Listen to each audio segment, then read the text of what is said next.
Սիրելի հայրենակիցներ, դուք պատրաստ եք, որ Փաշինյանը որոշի, թե դուք այսօր ինչ պիտի ուտեք, կամ ուր գնաք, վստահ եմ, որ ոչ, բայց ինքը արդեն փորձում է մեզ թելադրել ինչ խոսենք, ինչին հավատանք, ինչով հպարտանանք, ում հերոսացնենք։ Հաջորդը որն է,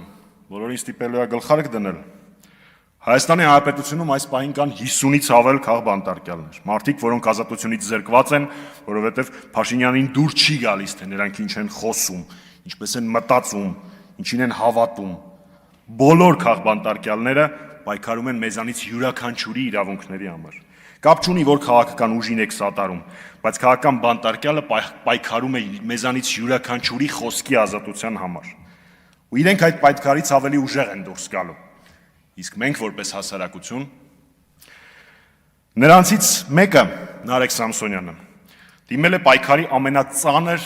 ամենածայրահեղ միջոցներից մեկին, հացադուլին, եւ արդեն 12 օր հացադուլի մեջ է։ Նա պայքարում է ոչ միայն իր ազատության, այլ նաեւ իր առողջության հաշվին։ Պայքարում է իմ եւ քո համար։ Նարեկի եւ մեր մյուս ընկերների պայքարին անտարբերությամբ պատասխանելը առնվազն անշնորհակալ կլինի։ Գիտեք, ինձ գլխարկներ չեն սազում, եւ ես չեմ պատրաստվում սկսել հարվածային գործիքների վրա նվագել սովորել, ոչ էլ պատրաստվում եմ լռել կամ հավատանքս փոխել, համակերպվել։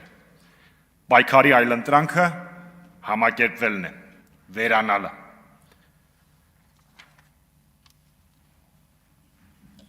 Կապ չունի, թե քաղբանտարկյալը,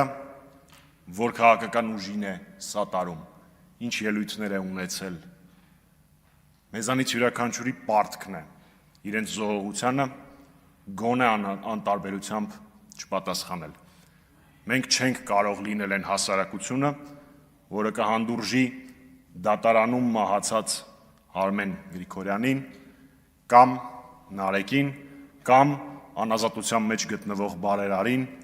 կամ անազատության մեջ գտնվող Սրբազանին։ Ազատություն բոլոր քաղբանտարկյալներին։